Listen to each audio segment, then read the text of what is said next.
Seni tarian tradisional boleh ditarifkan sebagai sejenis seni gerak yang mengandungi gerakan tubuh badan yang mempunyai unsur-unsur keindahan. Tarian dapat dipersembahkan melalui gerakan tangan, kaki, badan, mata dan anggota badan yang lain. Sejak 2-3 dekad ini, dapat kita saksikan tradisi asal termasuklah seni tarian tradisional semakin ditelan zaman seiring dengan arus pemodenan masa kini.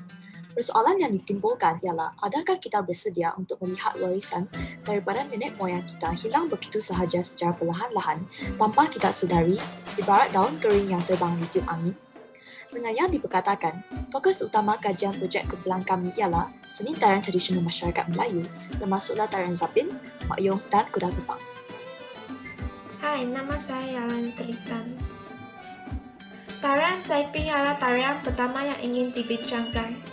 Antara seni kesenian yang mengekspresi peradaban Islam dalam kebudayaan Melayu ialah tarian Caiping. Dari konsep tentang kebudayaan dalam Islam, Caiping merupakan salah satu seni Islam yang disebabkan erti seninya yang wujud dari konsep-konsep ajaran Islam. Di Malaysia, tarian Caiping merupakan sejenis tarian rakyat Melayu tradisional yang terkenal di negeri Johor sebagai seni yang berunsur Islam dan berfungsi sebagai hiburan, sama ada pada upacara-upacara sekolah maupun pada sambutan hari-hari kebesaran. Asal-usul tarian Caiping berasal dari bahasa Arab iaitu Jafing, yang mempunyai erti pergerakan kaki cepat mengikut rentang pukulan. Tarian ini dibawa oleh pendangan-pendangan dari Timur Tengah seperti Tanah Arab dan Parsi pada sekitar abad ke-15 dan kemudiannya berkembang besar dalam kalangan penggemar seni tari di Nusantara, yaitu di Semenanjung, Tanah Melayu, Borneo dan gugusan pulau yang bergiat aktif dari dulu hingga kini, seperti di Malaysia, Brunei, Singapura dan Indonesia. Persembahan tarian zapin terbahagi kepada 3 peringkat, iaitu pembukaan, tarian atau pembuka tari di peringkat pertama, pecahan atau gerak serta lenggang tari di peringkat kedua, dan penutup tarian sebagai peringkat ketiga. Zapin menumpukan langkahan kaki dengan posisi kaki selalu tertutup serta tidak merendah. Kebanyakan posisi badan selalu bergerak seperti ombak mengalun.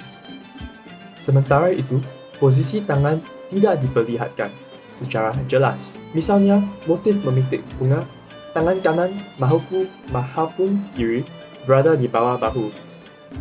Pada masa kini, setelah menerima adaptasi, lagu iringan tarian zapin biasanya menceritakan pasangan bercinta ataupun kehidupan masyarakat Melayu. Alat muzik utama yang digunakan bagi mengiringi tarian zapin ialah gambus, rebana, gendang, dan marakas. Contohnya, petikan gambus adalah untuk membawakan lagu sementara rentak gendang atau rebana menentukan rentak dan pecahan tari. Pakaian sungguh pun zapin mempunyai pengaruh Arab Parsi, tetapi dari segi pakaian, penari-penari memakai pakaian Melayu selengkapnya, iaitu bagi lelaki berkain samping dan bersongkok, dan wanita memakai kurung beserta kain sarung. Salah satu fakta yang menarik mengenai tarian zapin Johor ialah keupayaan mewujudkan rasa persaudaraan penari dan pemuzik serta sifat esprit de corps sesama mereka, sekaligus mematahkan rasa malu penari-penari apabila menari di khalayak ramai. Dalam zapin, tiada peraturan yang tetap dalam menentukan berapa orang penari yang diperlukan untuk membuat persembahan. Namun, penari perlu berinteraksi antara satu sama lain. Tarian zapin biasanya digalakkan untuk dilakukan secara berpasangan dalam gandaan dua. Sehingga kini, di negeri Johor, tarian zapin masih diberikan perhatian yang serius. Ini dapat dilihat apabila kerajaan negeri Johor telah menumbuhkan Yayasan Warisan Johor dan Jabatan Kebudayaan dan Kesenian Negeri Johor untuk memelihara dan memartabatkan budaya tarian zapin. Kuda kepang merupakan sejenis tarian tradisional Melayu yang dipersembahkan oleh orang Jawa. Tarian kuda kepang mempunyai pengaruh latar belakang Jawa yang jelas disebabkan oleh asalnya di Jawa Timur Indonesia. Di Malaysia, tarian ini sangat popular khususnya di negeri Johor. Tidak banyak pengubahsuaian yang dilakukan, walaupun setelah berkurun lama seni kuda kepang ini diwujud, disebabkan masyarakat Jawa yang begitu kuat menggagalkan seni tradisi mereka. Menurut Sodosano, 1983, kuda kepang mula berkembang sebelum berlakunya perkembangan Islam, yaitu pada abad ke-15. Asal-usul kesenian ini berasal dari satu bentuk sokongan rakyat kepada perjuangan pahlawan-pahlawan Jawa yang mengusir pihak penjajah yang menindas penduduk pulau. Penyebaran kesenian ini telah berkembang secara meluas dan dibawa masuk oleh masyarakat Jawa yang berhijrah ke semenanjung tanah Melayu dan kekal sehingga sekarang. Sebelum tarian dimulakan, Tok Bomo akan membakar kemenyan dan membacakan mantra untuk memberikan tenaga kepada kuda. Selepas itu, di bawah kawalan danyang yang berlari untuk menentukan rentak tarian, setiap penari akan mula naik ke kuda masing-masing. Ketika muzik mula bergema, penari memasuki gelanggang. Apabila muzik menjadi semakin pantas, kuda-kuda akan menderat dengan lebih laju. Para penari boleh melakukan pergerakan luar biasa seperti bersilat, melompat-lompat setinggi 6 kaki. Ketika penari berada dalam keadaan sebegini, muzik menjadi lebih rancak. Para penari biasanya menari selama 2 jam sehingga mengalami keadaan bersawai dan terpukau oleh kehebatan pergerakan-pergerakan mereka. Sekiranya keadaan menjadi tidak dikawal, Tok Bomo akan segera memerintah pengawal untuk merebahkan mereka ke tanah dan Tok Bomo akan membacakan mantra untuk memulai mereka. Pakaian merupakan salah satu elemen penting dalam tarian kuda kepang. Kostum penari kuda kepang menggunakan pakaian tradisional Jawa kuno seperti ketopang penuh atau tanjang dan kain sampingan. Pada masa kini, tengkolok yang biasanya dipakai adalah seperti tanjang Jawa ataupun tanjang Melayu. Alat muzik yang digunakan dalam tarian kuda kepang adalah seperti angklung, gendang, gong, dan kenong. Peralatan yang terpenting pula merupakan kuda yang terbuat dari kulit sapi dan tali yang digunakan untuk membuat pagar bagi mengelakkan penari mabuk dari perayawan. Salah satu fakta menarik tentang tarian kuda kepang ini ialah bunyi iringan harus terus dimainkan. Jika bunyi-bunyian itu diberhentikan, pemain akan naik marah dan akan menekan pengiring. Selain untuk tujuan hiburan, kuda kepang juga digunakan untuk mengubati penyakit aneh, seperti dirasuk hantu dan diserapi roh orang mati. Kuda kepang juga perlu disimpan di tempat khas.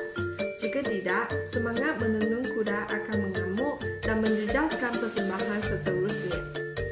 Pada hari ini, seni tarian kuda kepang yang biasanya akan dipersembahkan di majlis perkahwinan atau pesta umum telah menjadi salah satu kesenian tradisi rakyat yang penting. Perkembangan pesat tarian ini juga dapat dilihat apabila sering dipersembahkan oleh negara Singapura, Indonesia dan Malaysia sebagai lambang budaya tradisional negara kebanggaan rakyat dalam pertandingan tarian antarabangsa. Hai, nama saya Tanisi dan sekarang saya akan membincangkan tentang tarian makyong. Tarian makyong atau makyong merupakan sejenis seni drama tradisional yang mempersembahkan nyanyian dan tarian diiringi muzik Melayu petani yang tersendiri. Dramanya menceritakan perbandingan pemerintahan seorang raja yang adil dan seorang raja yang zalim dalam sebuah negara. Makyong berasal dari negara petani Darussalam yang kini dikenali sebagai Thailand. Tarian ini adalah sebahagian daripada seni budaya Melayu petani dan boleh dikatakan masih hidup dalam jiwa masyarakat ini. Pencipta dan tarikh penciptaan tarian ini tidak dapat dipastikan, tetapi mengikut fakta, tarian ini mula dipraktikkan sejak 800 tahun dahulu atau lebih. Menurut buku Hikayat Petani, tarian makyong ini telah dibawa ke Kelantan lebih daripada 200 tahun dahulu dan telah berkembang ke negara dan negeri lain. Lazimnya, persembahan makyong dimulakan dengan lagu menghadap rebab dan setiap cerita dipersembahkan dalam 3 jam. Persembahan dalam kampung dilakukan di sebuah panggung terbuka berlatarkan daun kelapa. Dalam babak pertama, ceritanya berkaitan dengan tarian mengadat atau tarian sembah rebat untuk mendengar titah diraja. Raja akan meminta laporan perkembangan negaranya daripada Tok Penghe seolah-olah parlimen pengumbal dasar. Selalunya, yang memegang watak raja ini merupakan wanita yang berpakaian seakan-akan lelaki sempena Raja Hijau, seorang raja yang termasyhur sebagai pahlawan yang pintar. Pada abad ke-20, makyong mula berkembang ke kampung-kampung tanpa naungan istana. Unsur-unsur komersil pertunjukan makyong telah memperalatkan nilai-nilai estetik klasik makyong. Persembahan makyong diadakan dengan cara pemajakan selama 3,5 jam pada waktu malam. Kemudian, persembahan dihentikan dan biola dan akordin akan menggantikan rebab dan serunai dalam permainan lagu joget. Setiap watak mempunyai pakaian yang khas dan tersendiri dalam tarian makyong, kecuali kedua-dua pakaian makyong muda yang sama. Pakaian makyong terdiri daripada kebaya, keras di samping, kerongsang emas dan permata. Terdapat beberapa alat muzik yang digunakan dalam tarian makyong, seperti rebab, 2 biji gong ibu dan anak, 2 biji gendang ibu dan anak, dan biola untuk mengiringi tarian dan joget para penari makyong. Yang pertama, tarian makyong telah menerima pengiktirafan di Persada Dunia apabila UNESCO mengumumkan bahawa makyong diiktiraf sebagai salah satu karya agung warisan tidak ketara kemanusiaan, Intangible Cultural Heritage of Humanity, dari Malaysia pada tahun 2005. Kedua, pada zaman dahulu orang ramai percayai bahawa tarian makyong sebagai syirik dan melalaikan. Namun kini, tarian makyong ialah sekadar hiburan dan penari tidak lagi mengamalkan ajaran syirik itu lagi. Tarian makyong boleh dikatakan telah merosot sejak akhir 1960-an akibat pengaruh barat dan kisah sumbang yang disebarkan antara penonton dan penari-penari makyong. Dengan ini, sebahagian masyarakat tidak lagi memandang makyong sebagai pertunjukan kebudayaan lagi. Selain itu, tarian seni ini boleh dikatakan bukan persembahan sembarangan tetapi merupakan seni tarian yang perlu banyak berlatih dan penghayatan jalan ceritanya biasanya memakan masa yang lama. Malangnya, pada hari ini, tarian makyong boleh dikatakan hampir ditelan zaman disebabkan sudah tidak ramai pengamalnya. Secara keseluruhannya, setiap seni tarian tradisional masyarakat Melayu termasuklah tarian zapin, kuda kepang dan makyong mempunyai keistimewaan masing-masing dalam memastikan kelangsungan dan perkembangannya. Melalui projek ini, kami mempunyai peluang untuk memahami susur galur keturunan dan sejarah tarian tradisional masyarakat Melayu di Malaysia. Dengan yang diperkatakan, sebagai rakyat Malaysia, kita sewajarnya mempertahankan warisan seni budaya bangsa untuk membuktikan Malaysia itu cantik seindah bahasa dan warisannya.